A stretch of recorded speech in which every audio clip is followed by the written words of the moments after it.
היי חברים, אני יכול להיות איתכם כנה לרגע? למה כל יוצרי התוכן הקטנים נראים כאילו הם כלום?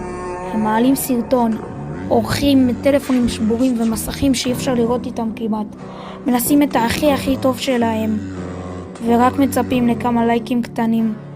הקהל קטן, הצפיות נמוכות, הם עדיין מצפים יום אחרי יום, ממשיכים לערוך, ממשיכים לעלות ועדיין לא מוערכים מספיק.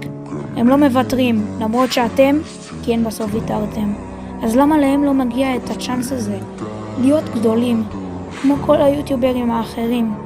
אז אם אתם רואים מישהו שהוא יוצר תוכן קטן, בבקשה, תפרגנו לו בלייק, תגיבו לו תגובה, תמשיך ככה.